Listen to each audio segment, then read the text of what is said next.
The stars shimmered like fractured glass across the endless black, but the void beyond human space had a different kind of darkness, a heavy, almost tangible absence that gnawed at the edges of perception.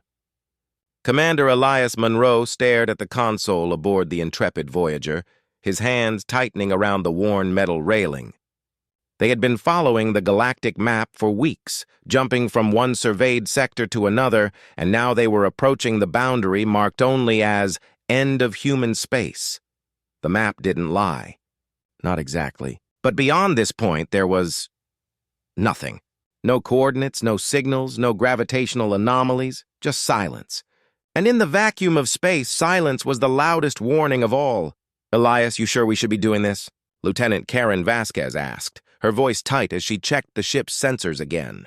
Her dark hair was pulled back into a no-nonsense braid, and her fingers danced over the console with anxious precision. "We have no idea what's out there. The last probe never transmitted back anything, just stopped." Elias swallowed the dry lump in his throat. He had stared at those same maps in the academy, had listened to the endless warnings from the older captains about the edge of human space. But curiosity, something primal and reckless, was what had driven him to this career. He was a man who had always chased the stars, even when the stars refused to answer. "We go where no one has gone before," he said softly, almost to himself. Then louder, "Prepare for the jump! Let's see what's out there." The crew held their breath as the navigation systems hummed, the intrepid Voyager preparing to cross the threshold. Sensors flickered, lights pulsed, and for a moment it seemed as if the stars themselves were holding their breath. Then the jump commenced, and the stars blurred into long silver streaks, leaving reality behind in a violent rush. When they emerged, the first thing Elias noticed was the absence of sound. Not the mechanical hum of the ship, which still vibrated under their feet, but the deeper cosmic silence that seemed to press against the hull like invisible hands. His ears felt as if they were filled with vacuum, and even the comms system seemed subdued, the usual chatter reduced to faint, ghostly whispers. The stars outside the viewport were fewer, scattered, as if someone had plucked chunks of the universe out and left gaping holes. And then they saw it, a faint pulsing light in the distance. "Captain! That's not on the map," Vasquez said, voice trembling, scanning every possible coordinate. Elias leaned closer. The light was spherical, almost alive, rotating slowly, a color that shifted from silver to deep indigo. "It's beautiful," he murmured, a thrill and a cold fear intertwining in his chest. "Open a long-range scan. I want everything we can get on it." As the scanner activated, the silence deepened, pressing inward. The crew felt it crawling into their minds, a subtle unease that made the hair on their necks prickle. Engineer Marcus Holt muttered under his breath, "Feels like it's watching us." Elias ignored the shiver running down his spine. "Keep scanning, and stay alert. I don't like this." Hours passed. The scans returned only fragments, odd radiation signatures, faint gravimetric waves, but nothing recognizable. Yet the light continued to pulse, and the sense of being observed grew heavier. The intrepid Voyager drifted closer, each maneuver deliberate, careful. Then the first incident occurred. Lieutenant Vasquez, who had been monitoring external cameras, froze. "Captain, someone's out there." Elias followed her gaze to the viewport. At first there was nothing, just the rotating light. And then, like ink spreading in water, shapes began to form. Vague, humanoid silhouettes that hovered at the edge of the light, silent, motionless. They did not approach, but they did not retreat. They simply existed watching. "Communications?" Elias asked. Nothing, not a single signal. Not even a distress ping returned from the figures. And then the strangest thing happened. A low-frequency vibration hummed through the ship. Not in the speakers or the hull, but inside their heads. A soundless resonance that seemed to whisper directly into thought. "Can anyone hear me?" Holt's voice cracked, fear overtaking his usual calm demeanor. "Yes, we can hear you, but it's not words," Elias replied, voice shaky. "It's something else." The shapes shifted slightly, synchronized as if aware of their attention. And then, with a sudden, almost imperceptible motion, they receded into the light. A moment later, the light dimmed, then vanished entirely, leaving the intrepid Voyager alone in the black void. "Where did it go?" Vasquez whispered, gripping the railing. "I don't know," Elias admitted, feeling a gnawing doubt settle into his chest. "But we're not alone out here." Whatever that was, it's waiting. The ship's AI reported anomalous readings. The galactic map that had been their lifeline now ended abruptly at their coordinates. Beyond this point, every probe, every scan, every signal was met with blankness. It was as if the universe itself had erased everything that existed beyond human space. And then came the first casualty. Ensign Tyler Grayson had gone to the observation deck to get a better look at the fading light. He did not answer when called. When the security team reached the deck, the doors were locked from the inside. By the time they forced them open, Grayson was gone. Not injured, not hiding, simply vanished, leaving behind only a faint imprint on the floor, like a shadow pressed into the metal. The silence intensified after that, thickening to a physical weight. Conversations grew strained. Crew members spoke in whispers, if at all. Even the ship's AI seemed subdued, responding with delays that left long, uncomfortable pauses in the air. Elias gathered the senior officers. "We have to understand what we're dealing with," he said, face grim. "This is uncharted territory. If we don't figure this out, we're going to lose more people. I won't let that happen." Vasquez's eyes were wide with a fear she tried to hide. "And if we can't figure it out?" Elias looked out at the void where stars refused to shine. "Then we survive. By whatever means necessary." He didn't know it yet, but the intrepid Voyager had crossed a line that no human had ever crossed before. Beyond the edges of the galactic map, silence waited. Not just as the absence of sound, but as an entity in itself, patient and deliberate. And it had noticed them. The ship drifted deeper into the void, engines humming faintly, crew tense and alert. And somewhere beyond the edge of understanding, something watched, waiting for the first mistake. Because in this part of space, curiosity came with a price, and the price was always paid in silence. The intrepid Voyager drifted deeper into the uncharted void, engines humming faintly against the oppressive silence that seemed to cling to every surface. Commander Elias Monroe stared at the empty coordinates on the galactic map, the black grid ending in a jagged, abrupt line that mocked human comprehension. The emptiness beyond human space was not just unknown, it was forbidden. "Captain, sensors are picking up something again," Lieutenant Karen Vasquez said, her voice tight as she adjusted the scanners. The faint hum of the ship's systems did little to dispel the chill that had settled over the bridge. "It's faint but consistent, like a heartbeat or a pulse." Elias leaned over her shoulder. The readings were subtle, almost imperceptible. Yet, in a region that should have been void, every signal was magnified by the unnatural silence. His gut twisted with unease. "Trace it," he said. "Slowly. Let's see where it leads." As the crew worked, the ship seemed to react to their presence. Lights flickered briefly. Console displays shimmered, and the faint vibration that had started with Grayson's disappearance returned. This time stronger, threading through the hull and into their very bones. Marcus Holt, the ship's engineer, muttered under his breath, "I swear the ship knows we're here." Vasquez shot him a nervous glance. "Knows we're here? Holt, it's a ship. It can't—" But Elias didn't dismiss the thought. He had felt it too, a subtle awareness, almost sentient, that pulsed alongside the readings. He pushed it aside. Now was not the time for philosophical debates. "Keep scanning," he ordered, voice firm. "Whatever this is, we're not leaving until we understand it." The pulse intensified, and the starless void outside seemed to shift.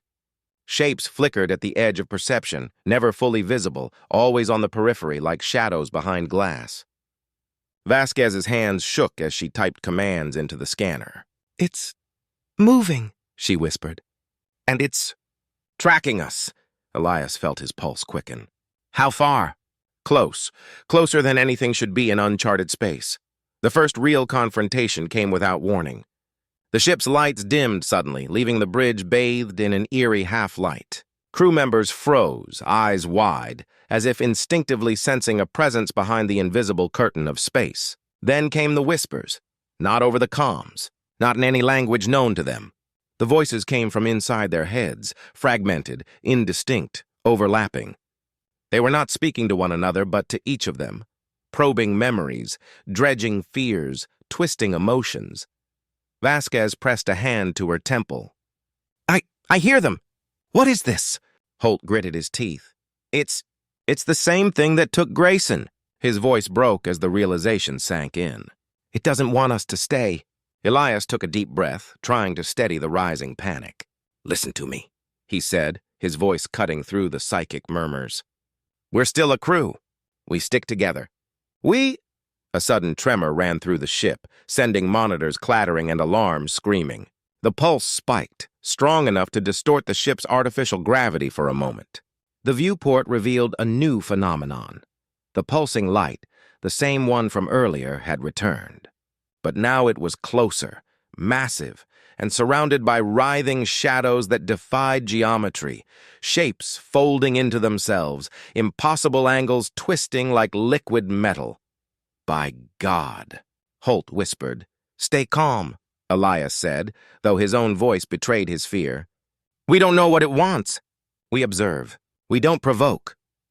But the intrepid Voyager was already being provoked. The shadows outside the light stretched tendrils toward the ship, brushing the hull with an unseen weight.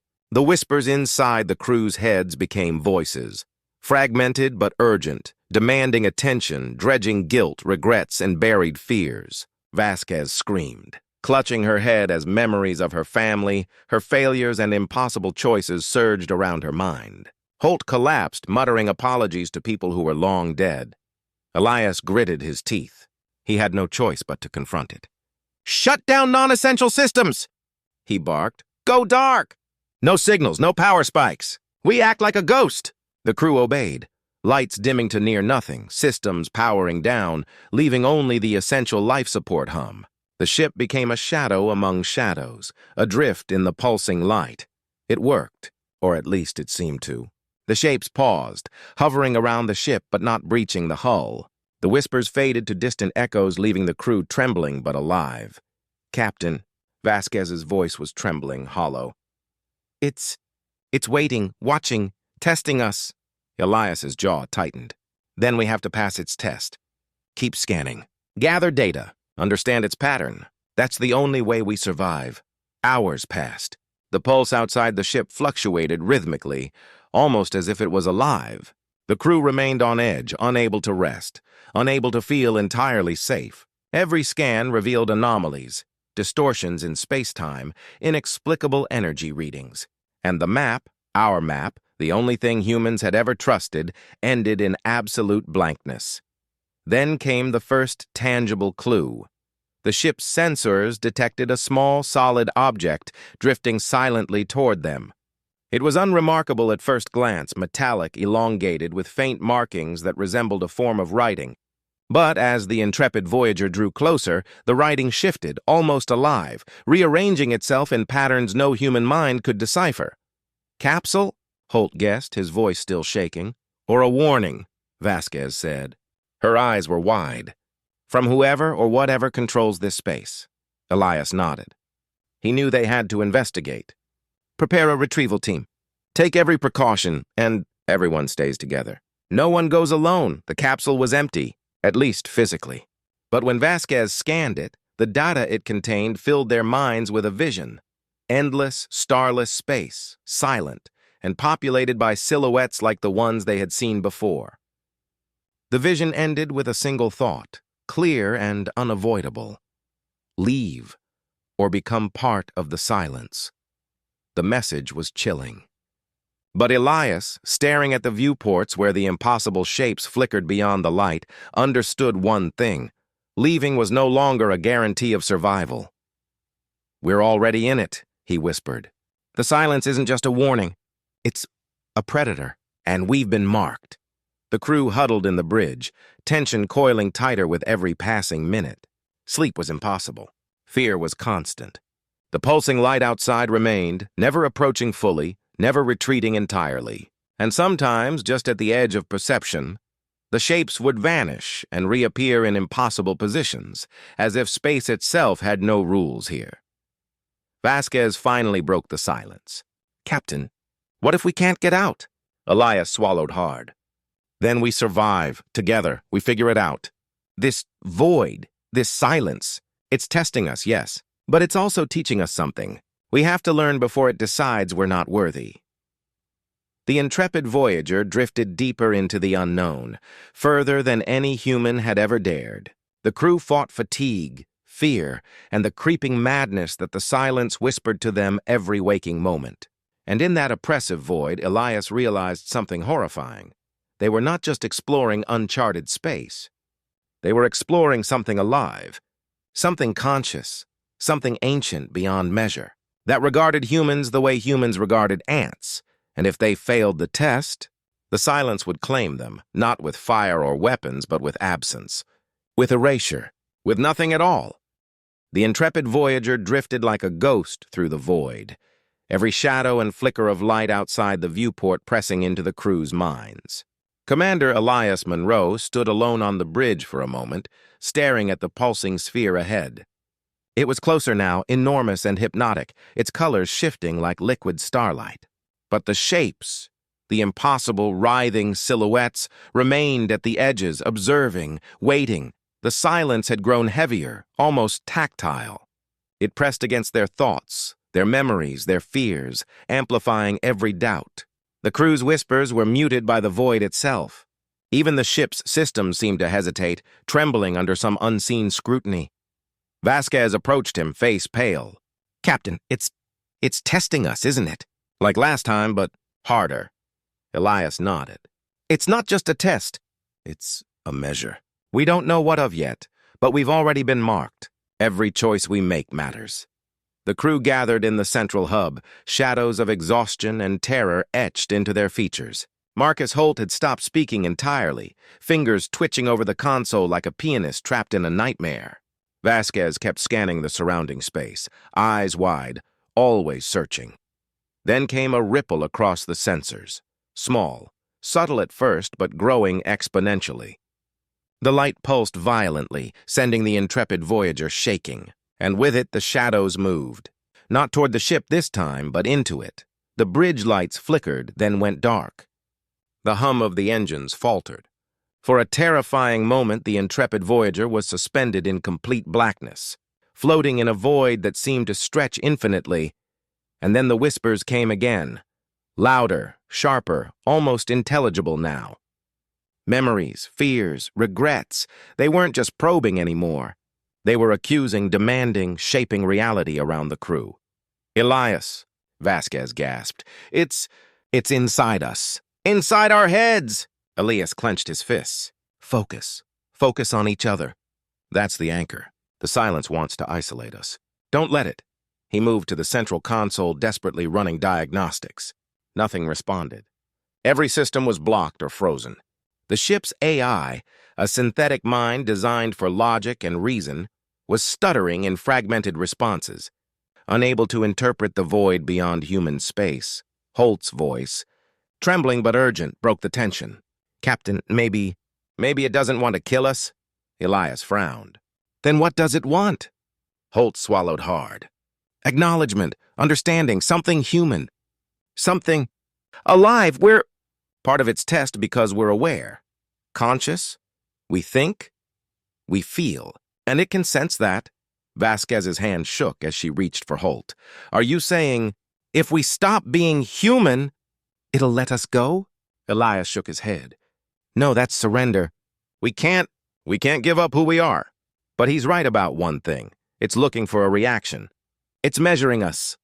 The pulsing light outside the viewport shifted, brighter now, almost blinding. Shapes swirled within, and for the first time, the crew saw motion not as threat but as form. Silhouettes coalescing into figures vaguely humanoid, yet impossibly vast, their movements fluid, deliberate, aware. Elias took a deep breath. "Then we act. We show it we're alive, fully alive. Not scared, not hiding. Alive." The crew followed him, linking arms, eyes meeting, a fragile human chain in the middle of a godless void. They spoke in unison, a simple act, but deliberate. We are here. We exist. We are human. The light pulsed again, violently. The shapes swirled, twisted, then paused, hovering around the ship. And in that moment, the whispers ceased. Silence returned, but it was different. Less oppressive, more attentive. Elias exhaled slowly. It's listening. It's waiting to see if we mean it. Minutes or hours passed. Time lost meaning. Then the pulsing light dimmed and contracted, withdrawing into itself like water receding. The shapes followed, retreating to the edges of perception. The stars beyond the void returned, scattered but present, as if someone had polished the window of the universe and allowed them to see again. The ship's systems rebooted. Lights flickered back on, consoles hummed. The intrepid Voyager was whole, the crew shaken but intact. Elias sank into the captain's chair, exhaustion crushing him. We survived, he whispered, disbelief mingling with relief. Vasquez sat beside him, still trembling. But why? Why us? Holt finally spoke, voice hoarse. Because we proved we're human. Not just flesh and bone, not just survivors, alive in every sense. The silence, it respects that. Or maybe it just understands. Maybe it doesn't attack what it can't consume or erase. Elias didn't answer immediately. He stared at the galactic map, blank beyond human space. That line, jagged and final, no longer seemed like an end. It was a threshold. A warning, yes, but also an invitation. Let's record everything, he said finally, voice firm. Every observation, every anomaly, every moment we felt it. All of it. The map stops here, but humanity doesn't. Not now. Not ever. The crew nodded. And for the first time in what felt like an eternity, there was laughter, soft, shaky, incredulous, but human. They had survived together, and something profound had changed in each of them. As the intrepid Voyager plotted a course back toward the known sectors of human space, Elias took one last look at the void behind them. The light had vanished, the shadows were gone, but the memory lingered. A silence that had tested them, a void that had measured their humanity, and a reminder that beyond the edges of all maps, the universe still held mysteries too vast to name. He pressed a hand to the console, whispering almost to himself, "We made it. But we're not finished. Humanity isn't finished. Not yet." And somewhere in the infinite dark beyond the galactic map, the silence waited, not as a threat, not as an enemy, but as a witness, watching, patient, eternal. The stars shone again, and the humans, for the first time, truly understood the value of their own existence.